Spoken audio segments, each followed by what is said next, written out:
Mahkamah Konstitusi dijadwalkan akan membacakan putusan atas sengketa Pilpres 2024 paling lambat pada Senin pekan depan. Majelis Hakim Konstitusi pun sudah melakukan rapat permusyawaratan hakim secara maraton sejak sidang terakhir digelar. Kemarin, seluruh pihak yang bersengketa menyerahkan kesimpulan sidang sengketa hasil Pilpres 2024 ke petugas kepaniteraan Mahkamah Konstitusi.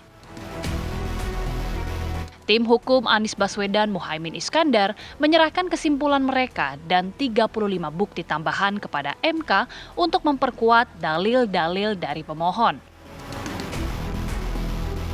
Begitu juga dengan tim hukum Ganjar Mahfud. Mereka resmi menyerahkan dokumen kesimpulan yang menyoal 5 kategori pelanggaran pemilu yang dinilai prinsipil untuk disimak Majelis Hakim Konstitusi. Sementara itu, tim pembela hukum Prabowo Subianto Gibran Rakabuming Raka menyerahkan kesimpulan dari gugatan yang diajukan kubu pasangan calon presiden, calon wakil presiden nomor urut 1 Anies Baswedan Muhaimin Iskandar dan paslon nomor urut 3 Ganjar Pranowo Mahfud MD kepada Mahkamah Konstitusi. Lantas, kemanakah putusan Majelis Hakim Mahkamah Konstitusi bermuara? Tim TV One mengabarkan. Ada seluruh pertimbangan-pertimbangannya yang disampaikan oleh Ibu Megawati sebagai amicus curiae dan kemudian ditutup dengan tulisan tangan. Rakyat Indonesia yang tercinta, marilah kita berdoa. Semoga ketuk palu Mahkamah Konstitusi bukan merupakan palu godam, melainkan palu emas. Seperti kata Ibu Kartini pada tahun 1911, habis gelap terbitlah terang, sehingga fajar demokrasi yang telah kita perjuangkan dari dulu timbul kembali dan akan diingat terus-menerus oleh generasi bangsa Indonesia. Amin ya rabbal alamin. Hormat saya, Megawati Soekarno Putri, ditandatangani Merdeka, Merdeka, Merdeka. Jadi, ditandatangani oleh beliau, lengkap dengan seluruh pendapat hukum sebagai sahabat pengadilan. Dengan demikian secara resmi kami serahkan kepada Mahkamah Konstitusi. Terima kasih.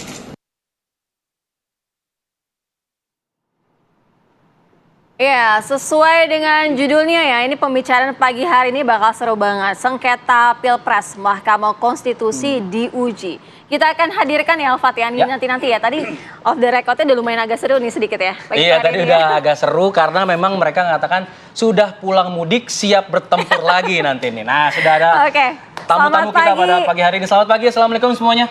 Waalaikumsalam. Kita sapa sesuai dengan nomor urut dulu ya, biar adil ya. Sudah pada Kang Pipin Sopian, juru bicara Timnas Anies Muhaimin. Selamat pagi Kang. Pagi. Assalamualaikum. Waalaikumsalam warahmatullahi wabarakatuh. Kemudian ada Bang Fahri Bahmid, tim hukum TKN Prabowo Gibran. Selamat pagi Bang Fahri. Selamat pagi, Assalamualaikum. Waalaikumsalam. Kemudian Bang Vincentius Mendrova, tim hukum TPN Ganjar Mahfud. Selamat pagi Bang Vincent. Selamat pagi. Oke, kemudian ada Prof. Andi Muhammad Asrun, Guru Besar Hukum Konstitusi Universitas Pakuan Bogor. Selamat pagi Prof. Pagi, Assalamualaikum. Jauh-jauh dari Bogor sama kita, Prof. Ya. Sama rumahnya juga jauh. Masih nggak macet. Masih nggak macet, masih lancar ya. Ya. Saya mau ke Kang Pipin. Kang Pipin udah senyum-senyum nih. Kang Pipin optimis kemarin itu menyerahkan kesimpulan itu artinya secara menyeluruh. Kesimpulannya seperti apa?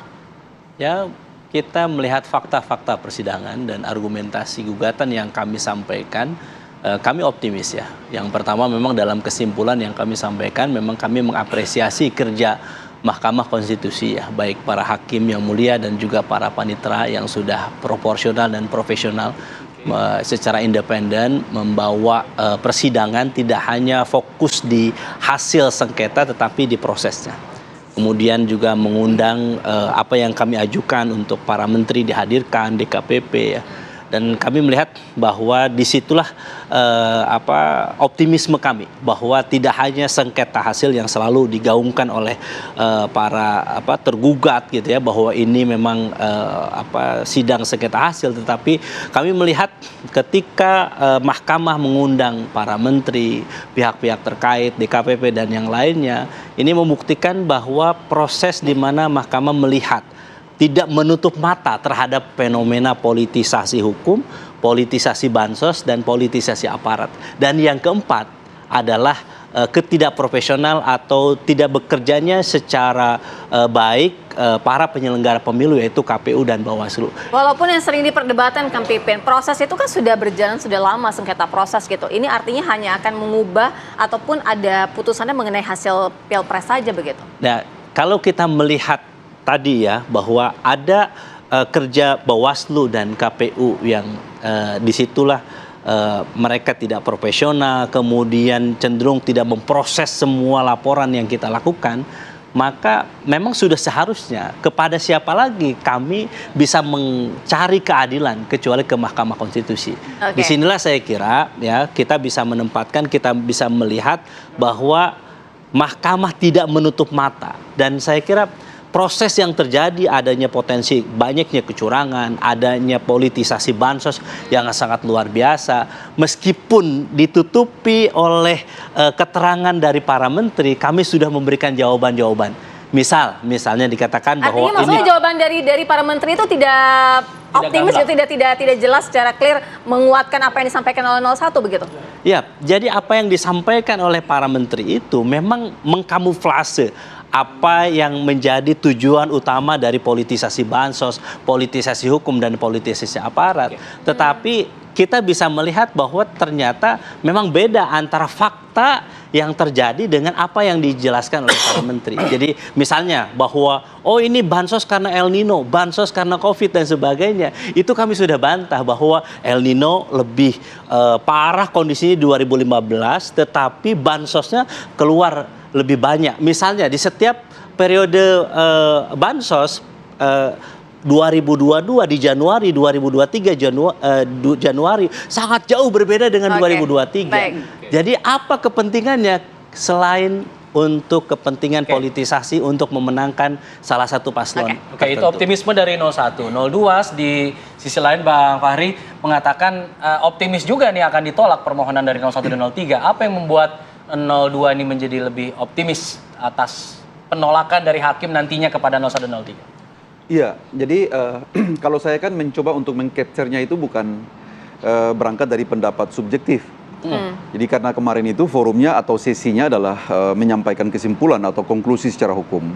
Apa itu konklusi? Konklusi itu sebenarnya adalah sebuah pranata yang disiapkan oleh Mahkamah Konstitusi, walaupun pada hakikatnya sebenarnya tidak diperintahkan oleh peraturan Mahkamah Konstitusi, tapi atas kebijaksanaan daripada hakim untuk bagaimana bisa mengakomodasi semua hal, semua keadaan, semua peristiwa, fakta-fakta yang terungkap dalam persidangan. Selama persidangan itu dipotret secara baik, secara sistematik untuk membangun sebuah konklusi. Jadi konklusi itu pada dasarnya adalah bagaimana saya mengungkapkan kembali apa-apa yang telah terjadi dalam persidangan. Saya ingin katakan dua halnya seperti ini. Yang disampaikan Bang Pipin tadi, bahwa sesi untuk berasumsi, sesi untuk berpendapat, sesi untuk berhipotesa itu menjadi telah selesai ketika Mahkamah Konstitusi telah mengakomodasi suatu persidangan yang terbuka untuk umum dengan mendengarkan semua pihak, dengan menghadirkan semua pihak ataupun semua komponen yang mempunyai korelasi penting untuk menjelaskan fenomena ataupun asumsi-asumsi itu. Saya mengatakan begini, permohonan itu pada dasarnya adalah berangkat dari sebuah asumsi yang di-breakdown dalam bentuk alat bukti. Nah, bagaimana mekanisme kerja Mahkamah Konstitusi sebagai sebuah lembaga peradilan untuk menguji setiap alibi, setiap dasar-dasar pengajuannya itu dalam posita permohonan itu diuji satu-satu. Katakanlah kalau ada 10 dalil itu cara kerja hakim itu, cara kerja mahkamah itu menguji satu-satu. Contoh misalnya, yang dikatakan tadi, bagaimana menguji bansos? Menguji bansos ini berarti mempunyai korelasi antara alat bukti yang diajukan oleh pihak-pihak atau dalam hal ini pemohon, dan kemudian di counterplay berdasarkan mekanisme kerja alat bukti yang diatur dalam peraturan perundang-undangan. Misalnya, kalau di situ dikatakan bahwa bansos itu mempunyai korelasi, mempunyai irisan secara langsung dengan elektoral, maka tentunya hakim akan mencoba untuk mencari alat bukti apa yang bisa menjelaskan tentang itu. Jangan sirkumtansi. Kalau mau dihadirkan dengan satu alat bukti yang seperti dikatakan beberapa pakar hukum kemarin, bahwa circumstantial evidence itu bisa memotret dan bisa menjelaskan segala sesuatu yang terjadi secara real. Bagi saya itu tidak. Harus real evidence, bukan circumstantial evidence. Itu salah. Real evidence itu apa? Alat bukti mempunyai korelasi langsung ya secara spesifik yang menggambarkan bahwa bansos itu mempunyai irisan, mempunyai efek elektoral kepada pasangan Bang Fahri, calon. kalau misalnya ada yang menyatakan bahwa Presiden Joko Widodo ini membagikan bansos korelasi dengan anaknya, itu artinya bisa dikategorikan? Makanya pada saat itu kan diturunkan dengan cara apa? Mahkamah dengan inisiatif sendiri berdasarkan permohonan pemohon memanggil para menteri yang terkait untuk menjelaskan segala sesuatu. Aspek kebijakannya, aspek hukumnya, aspek timingnya, untuk kepentingan apa dan seterusnya itu terjelaskan. Misalnya yang dikatakan El Nino. El Nino ini itu pendapat siapa? El Nino itu bukan pendapat para pihak, tapi El Nino itu harus berbasis kepada pendapat yang tentunya secara hukum dapat dipertanggungjawabkan. Di situ ada dua, berdasarkan keterangan pemerintah, berdasarkan pada hasil analisis BMKG dan keputusan BRIN. Tentunya mempunyai basis keilmuan yang secara riset bisa dipertanggungjawabkan. Karena kenapa saya mau katakan, setiap alat bukti yang terungkap dalam persidangan harus dapat dipertanggungjawabkan secara hukum perolehannya. Tidak boleh asumsi di situ. Nah, itu kira-kira seperti itu yang saya mau katakan. Artinya semua dalil-dalil yang kemudian diajukan oleh 01 dan 03 sudah terbantahkan semua? Itu terbantahkan semua. Itu bisa kita review kembali berdasarkan hasil persidangan itu. Semua terbuka kok untuk umum. Kenapa sampai pemerintah mengambil kebijakan memperpanjang El Nino? Itu basisnya jelas, kita bertanya. Bahkan pada saat itu saya juga bertanya dalam persidangan itu. Kenapa diperpanjang? Penjelasannya apa? Berdasarkan keputusan dan rekomendasi akademik dari BRIN maupun BMKG. Kalau itu yang mau dibantah, harus menghadirkan lembaga yang punya otoritas yang sama untuk membantah bahwa pada saat itu tidak tepat. Kalau El Nino diperpanjang, ya harus ada lembaga yang seimbang, kira-kira punya produknya yang bisa membantah hasil BRIN ataupun BMKG, tentunya seperti itu. Kira-kira seperti itu cara kerja mekanisme hukumnya, agar kenapa? Seluruh alat bukti yang kita turunkan dalam bentuk memotret peristiwa faktual, itu sistematik. Dan tentunya tidak ada missing link antara dalil dan kesimpulan yang bisa diambil oleh hakim. Itu kira-kira seperti itu. Baik, Bang Vincentius, kita tadi melihat juga di akhir tayangan tadi ada pernyataan dari Mas Hasto yang mengatakan bahwa Bu Megawati Soekarno Putri akan mengajukan diri sebagai amicus curiae, sahabat pengadilan. Ini apa kemudian menjadi dasar Bu Mega untuk kemudian mengajukan diri sebagai sahabat pengadilan? Maksudnya apa sih? Iya, pertama dulu ya, saya ini sebagai kuasa hukum Ganjar Mahfud, dan saya harus luruskan juga bahwa antara amicus curiae yang didaftarkan atau diserahkan di Mahkamah Konstitusi oleh Bu Mega melalui sekjen partai itu memang secara irisan dengan tim kuasa hukum itu tidak ada ya. Jadi memang itu murni dari niat seorang warga negara Indonesia yang bernama Ibu Megawati Soekarno Putri. Bukan bagian dari pembuktian dan lain sebagainya. Bukan bagian dari pembuktian. Jadi kita tidak merancang itu sebagai bagian dari upaya kita untuk mendesak atau menekan Majelis Hakim Konstitusi. Artinya itu bukan bagian dari intervensi juga begitu? Tidak ada. Di dalam kesimpulan kita pun kita tidak menyinggung berkaitan dengan amicus curiae yang disampaikan oleh Bu Megawati gitu ya. Karena memang kalau berkaitan dengan amicus curiae atau sahabat pengadilan ini siapapun kan boleh.